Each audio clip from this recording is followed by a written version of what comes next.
Thank you very much.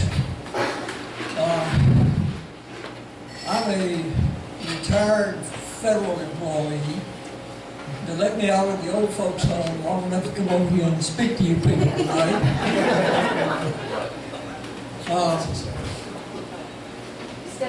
Step toward the mic. The agency that I worked for was the National Center for Health Statistics, which has a branch office in the Research Triangle. And that's where I spent most of my working career.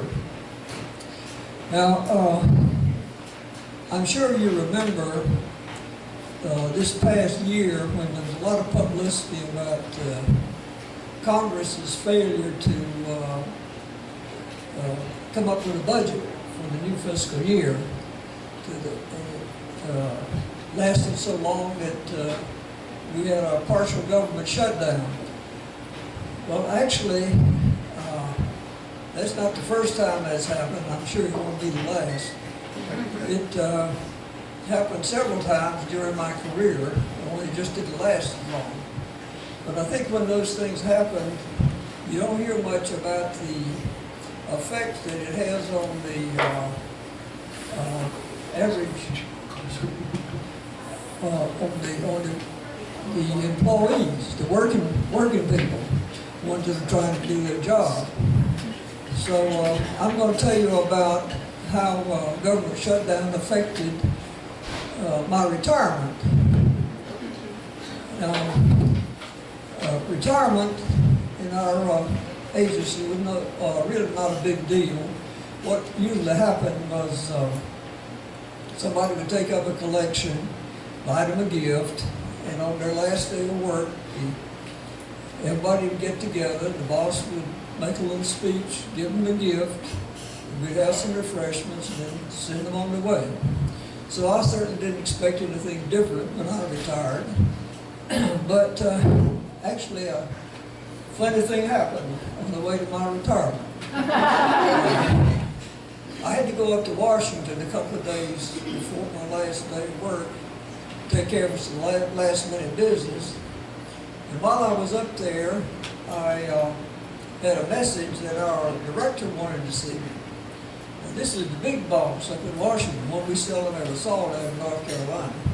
So as I made my way down to his office, I really wondered what he wanted, what it was all about. I thought, well, maybe he's going to give me some kind of special award or something. But I get there, he gets right down to the point right away. He said, I suppose you have heard that Congress hasn't adopted a budget yet. It looks as if we may have a shutdown.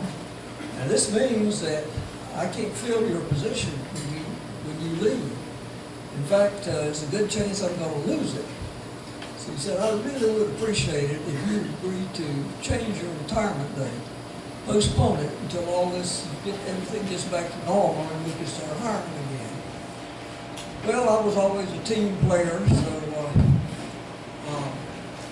I said, yes, sir, whatever will help the team. So I went back. Then I had to go back and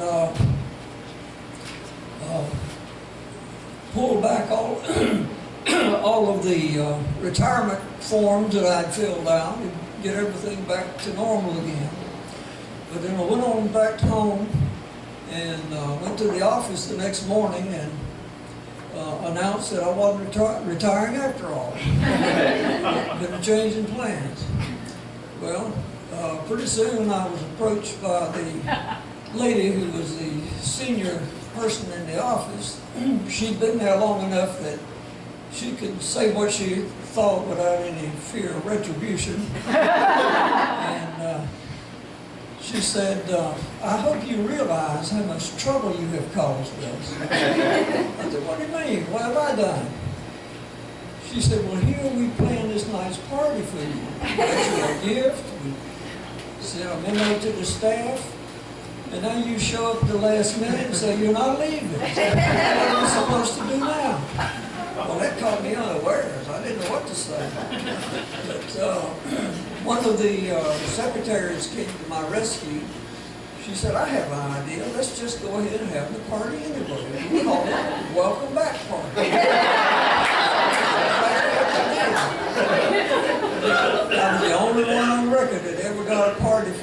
leaving. But I went on back to work, and as I say, time flies when you're having fun. And I got involved in a lot of things, and first thing I knew, we were coming up to the end of another fiscal year. So I said, okay, this is it. I'm leaving this time for sure. So I go back and I file my retirement papers again.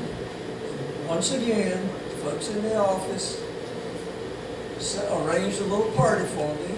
They set it up for 2 o'clock on my last day of work. And about 10 o'clock that morning, we get a call from Washington. What do you think the call was about? Congress hasn't approved the budget. We're out of money.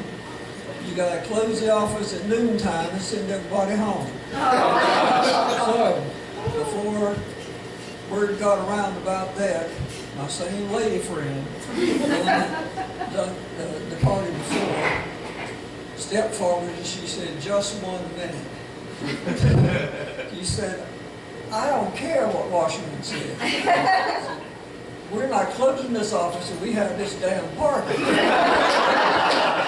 said, I am not going to do this for him again. So, while officially we closed at noon, unofficially, some of us stayed there until we ate all the cookies and drank all the punch. And I headed for home for the last time. And as I was on my way home, I thought about that old Kenny Rogers song. You know, you got to know when to hold them, know when to fold them, know when to walk away. But I knew it was time for me to walk away, and that's exactly what I did.